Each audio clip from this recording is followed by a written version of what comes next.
해결하기 어렵거나 대응하기 곤란한 문제적 섹터들을 모아서 명쾌한 솔루션을 제시해드리겠습니다. 오늘의 문제적 섹터 해결사 올포디어스 김란 대표님과 함께합니다.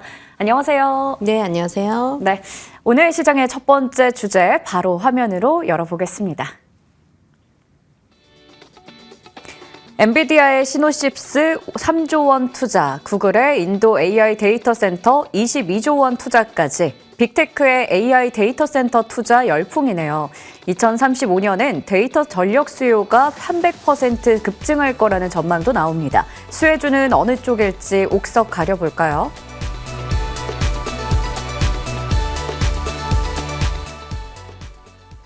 네, 저희가 조금 전에 체크해 본 것처럼 빅테크들의 AI 데이터 센터 투자 열기가 굉장히 뜨겁습니다. 이렇게 AI 데이터 센터 관련주들이 시장에서 계속 주목을 받는 현상이 내년까지도 지속이 될지 아니면 꾸준히 나오고 있는 버블 논란 때문에 좀 시들시들해질지 먼저 그것부터 체크를 해볼까요? 빅테크들의 주가가 크게 치솟으면 또 어느 순간에 가서 이제 버블론이 불거지면서 가격적인 조정을 겪게 되는 상황이 반복이 되는데요. 이거는 어쨌든 실물 경제하고 그리고 투자자의 입장으로 나눠서 이제 투자 시장하고는 우리가 분리해서 좀 살펴보셔야 됩니다. 그러니까 AI 생태계 자체는 파이는 점점 커지고 있는 것이 맞습니다. 이제 그런 부분들, GPU라든지 GPU를 또 일정 부분 점유율을 가져갈 수 있는 구글의 이제 TPU라든지 그리고 중국 쪽 같은 경우에도 GPU가 들어가질 못하니까 자급자족을 하기 위해서 자체적인 칩을 또 만들고 개발하는 그런 상황들이 속속 들려오고 있습니다. 그래서 이런 부분들을 감안을 해보면 결국에 AI 생태계 시장은 커지고 있는 것이 맞는데 주가가 워낙에 빅테크 주가가 이제 가파르게 오르다 보니까요. 미국 증시도 이제 숨고르기를 하기 위해서 과거에는 그 미국 시장에 상장이 되어 있는 기업들 가운데 빅테크의 비중이 10%가 채 안 됐어요. 그런데 최근 들어서서 빅테크가 이 지수에 차지하는 비중이 30%로 훌쩍 넘어가다 보니까 지수 자체가 숨고르기를 하기 위해서 가장 효율적인 헤드라인이 뭐가 있을까라고 보면 결국에 AI 버블 논란을 꼽을 수가 있는 거거든요. 그래서 그런 측면에서 주가가 조정을 받는 것이지 생태계 자체는 커지고 있는 것이 맞다. 이렇게 말씀드릴 수 있겠고 이제 연말 지나가면 새해가 다가옵니다. 네. 그런데 그런 새해가 될 때에는 빅테크들의 또 그 해에 새로운 투자 소식 이런 부분들이 또 들려올 수 있는데요. 뭐 대표적으로 어떤 분야에서 투자 소식이 들려올까 한다면 결국에 이 AI 생태계를 구축하기 위한 관련된 소식이 이제 들려올 텐데 데이터 센터 얘기를 빼놓을 수가 없거든요. 그리고 국내 이 시장이 글로벌 큰 손들의 이런 데이터 센터가 국내 안에서 국내 기업들하고 협업을 해서 국내 안에서 건설되는 데이터 센터가 상당히 많습니다. 그래서 글로벌 데이터 센터의 그 수요가 늘어나면 늘어날수록 국내가 직접적인 수혜를 받을 수 있는 위치에 놓여져 있기 때문에 이런 부분들도 좀 살펴보셔야 된다 말씀드리고 싶습니다. 결국에는 계속해서 좋은데 이게 좋아지고 고점 영역으로 가면 갈수록 가끔씩 이런 고점에 대한 논란이나 버블론에 대한 이야기들이 나올 수는 있겠지만 방향성 자체에 크게 방해를 하진 않을 것이다라는 얘기를 주셨습니다. 반도체 섹터에 대해서도 우리가 계속해서 긍정적으로 좀 시각을 가져갈 수 있을 것 같은데요.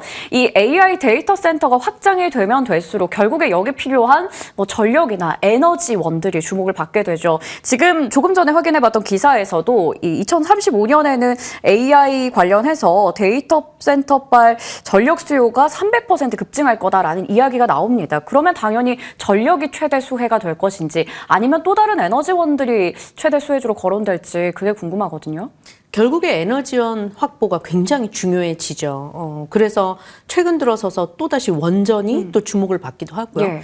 데이터 센터가 전기를 먹는 하마라고 합니다. 그래서 굉장히 많은 필요로 하는 그런 전력을 우리가 생산을 해내야 되는데 그게 안 되잖아요. 그러니까 제한이 있단 말이에요. 그래서 글로벌 빅테크들도 데이터 센터 계약을 할 때 보면 이제 장기 계약을 하는데 그 안에서 현재 가지고 있는 리소스 그리고 전력원이 일부 투자를 했었을 때 어느 정도의 기간을 두고 이것이 완공이 될 수 있겠는가를 다 계산을 해서 지금 투자가 들어가고 있는 거거든요.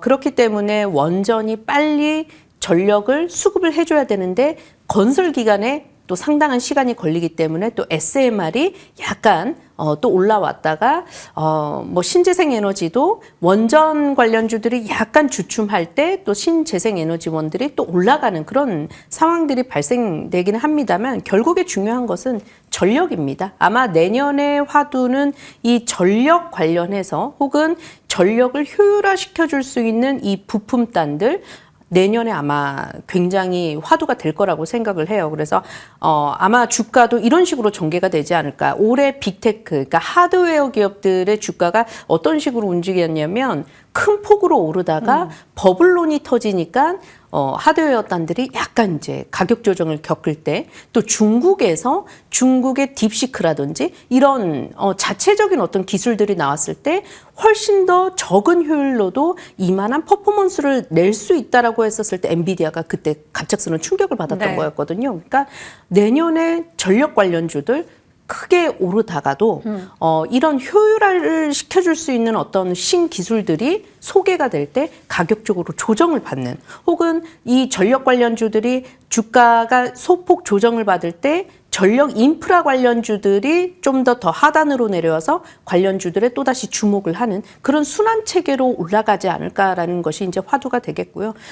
결과론적으로는 그런 관련주들을 우리가 가격이 많이 오르지 않을 때 혹은 가격적으로 큰 폭으로 떨어질 때 정말 사고 싶지 않을 때 모아 나가야 된다라는 게 지금부터 준비를 해 나가지 않으면 실제로 주가가 많이 오를 때에는 덥석 또 매수하기가 쉽지 않은 그런 주들이 아마 전력 관련주들이 될 것이다 이렇게 말씀드리겠습니다. 네, 전력 관련해가지고는 주가가 오히려 좀 눌렸을 때 우리가 차근차근 분할로 모아가는 것이 좋은 전략이 될 것이다라는 부분까지 짚어주셨습니다. 그러면 반도체, 뭐 전력 그리고 원전까지 여러 가지 AI 데이터 센터 관련주들이 있잖아요. 이 중에서 기술적으로 봤을 때 우리가 가장 관심 있게 볼 만한 종목은 어떤 게 있을까요?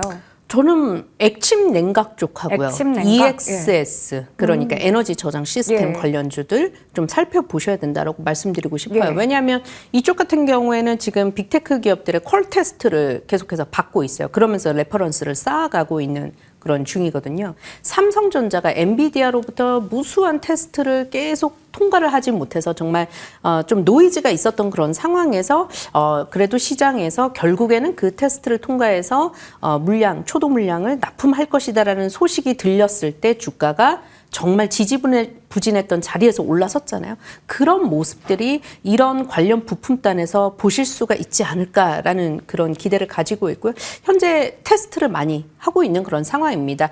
실질적인 납품 소식은 아마 내년이 되지 않을까라고 기대가 되는데요. 주가가 다소 바닥권에서는 올라왔습니다만 뭐 예를 들어서 지금 고다층 회로 기판, 그러니까 데이터 센터에도 이런 회로 기판이 들어가거든요. 이수페타시스 정말 많이 올랐잖아요. 그래서 이런 종목을 나는 좀 공략하기가 선뜻 어렵다면 아랫단에 있는 종목들 뭐 제가 예전에도 나와서 소개를 해드렸습니다만 한중 NCS 같은 에너지 저장 시스템 관련주들은 아직 바닥에서 그래도 많이 오르지 않았다라는 것에 좀 주목을 해보시면 되겠습니다. 네, 액침 냉각이나 ESS 관련해서도 얘기를 해주셨고요. 한중 NCS처럼 아직까지 가격적인 메리트 있는 쪽도 주목해보자라는 설명까지 해주셨습니다. 첫 번째 섹터에 대한 이야기 나눠봤고요. 두 번째 주제로 넘어가 보겠습니다. 일본 BOJ의 금리 인상 시사는 작년 엔캐리 트레이드 청산 공포를 떠올리게 하죠. 글로벌 국채금리 급등에 대내외 불확실성이 커집니다. 마침 배당소득 분리과세 최고세율 30%로 확정되는 등 경기 방어주의 매력이 부각되네요. 필수 소비재 섹터가 피난처가 될까요?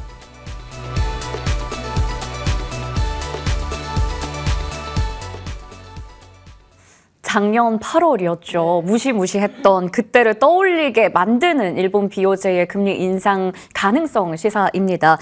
글로벌 증시 조정에 지금 대비해야 되는 것일까? 그 파장에 대해서는 좀 어떻게 짚고 계세요? 아마 파장은 지난번보다 크지는 않을 거라고 생각을 합니다. 왜냐하면 그때는 정말 예상하지 못했던 시기에 갑작스러운 소식이 들려서 전혀 준비가 안 됐던 상황에서 글로벌 증시가 전체적으로 낙폭을 겪었었던 상황이었다면 지금은 BOJ에서 신호를 계속 주고 있거든요. 미리 대비를 하라는. 그리고 전일 이틀 전 미국 증시 같은 경우에도 그것을 대비를 하는 식의 여론이라든지 증시 흐름을 보여줬었어요. 그래서 아마 12월 19일이 이제 BOJ 금통위가 있기 때문에 시간이 조금 많이 확보가 되어 있고 그 안에 매물들을 좀 일부 소화를 하는 과정들이 나타난다면 24년 8월과 같은 그런 그림은 나오지는 않겠다라는 생각은 듭니다만 지금 미국의 연준에서의 기준금리 인하 확률이 패드워치에 따르면 80% 이상까지 올라갔는데 금리 인하가 아닌 혹은 금리 인하를 하더라도 매파적인 신호를 내면서 인하를 하게 된다면 여러 가지로 좀 노이즈가 많이 나올 수 있어요. 그리고 그 안에서 지금 경제 지표들이 나오지 못했던 상황이었는데 미국 안에서는 경제 지표가 나와서 금리 인하로 이어진다라고 했었을 때는 경기가 그만큼 좋지 않다라는 그런 이 여론이 훨씬 더 많이 나올 거라고 생각을 해요. 이제 그럴 때 시장에 좀 증시가 좀 낙폭을 겪을 수 있기 때문에 내가 현금 비중을 늘리는 게 좀 부담스럽다 그런다면 결국 종목 안에서 약간은 방어적인 성격을 갖고 있는 필수 소비재 관련주들을 좀 가져가 본다면 또 배당 이슈도 있기 때문에 연말을 꾸리는 포트폴리오 안에서 좀 필수적인 상황이 되지 않을까라고 보고 있습니다. 작년과는 다르게 우리가 좀 대비를 할 수 있다라는 이야기를 주셨습니다. 그렇기 때문에 방어주 성격을 가지고 있는 필수 소비재 지금 매수가 가능하다 말씀해 주셨는데 이 안에도 카테고리가 참 다양해요. 음식료와 화장품, 뭐 담배, 유통 등등 그 안에서 가장 주목할 곳은 어디로 보고 계세요? 가장이라고 하면 굉장히 좀 어렵긴 한데요. 네. 뭐 화장품 같은 경우에도 최근에 중일 간의 갈등으로 인해서 국내 관련주들이 일부 또 긍정적인 신호를 받고 있는 모습도 괜찮아 보이고요. 식품 같은 경우에도 K식품 해가지고 해외에서 또 괄목할 만한 그런 성장을 보이고 있는 종목들은 단순히 이제는 뭐 경기 방어주의 대표주자라기보다도 또 해외에서의 그 성장을 보이고 있기 때문에 실적 성장주라고 불릴 만한 그런 식품주들도 괜찮아 보이고요. 오늘 사실 제가 좀 주목을 하고 있는 쪽은 담배, 정말 전통적인 필수 소비재가 되겠죠. 근데 이런 종목들도 좀 살펴보시면 좋은데 뭐 기업이 몇 개 없습니다, 사실은. 그런데 해외에서의 그 실적 성장을 보이고 있는데 그동안의 성장폭이 그렇게 크지 않아요, 이쪽은. 그런데 지난해 보니까 지난해 대비해서 올해 한 25%가량 해외 실적 성장을 보였습니다. 25%면 어마어마하거든요. 그래서 이런 쪽을 좀 살펴보자라고 말씀드리고 싶습니다. 네, 그래서 오늘의 문제적 섹터 토픽이 담배, KTNG로 딱 아까 힌트를 주셨는데요. 이 종목 추가적인 설명과 함께 가격 전략 부탁드릴게요. 네, 뭐 대표적인 경기 필수 소비재이면서요. 또 관련형 담배 시장을 장악을 하고 있죠. 또 해외 쪽으로 계속해서 진출 시도를 하고 있는데 유라시아 쪽에서의 매출 실적이 상당히 좋게 나왔습니다. 이 부분에서 이제 25% 이상의 전년 동기 대비 매출액이 또 큰 폭으로 오르는 그런 모습들 나타나고 있고요.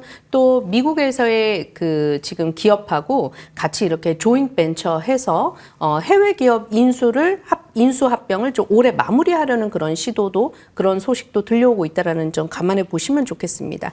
자, 144,700원권 움직이고 있는데요. 주가 움직임 폭이 사실 그렇게 큰 기업은 아닙니다만 4,500원에서 5,000원권 사이에서 매수를 해보도록 하겠고요. 가격적으로는 139,000원 선 최근 하단 지지선 이탈하면 일단은 정리를 해보실 것을 말씀드려보도록 하겠고요. 매수가 대비 소폭 10% 상승권 여력 가격까지 내다보는 전략 말씀드려보도록 하겠습니다. 네, 오늘 목표 주가는 15만 6천 원, 손절가는 13만 9천 원으로 KTNG에 대해서 의견을 주셨습니다. 지금까지 올포디어스 김란 대표님과 함께했습니다. 저희 성공 마감 전략 1부에서 준비한 순서는 여기까지입니다. 잠시 후 성공 마감 전략 2부에서 다시 인사드리겠습니다. 고맙습니다.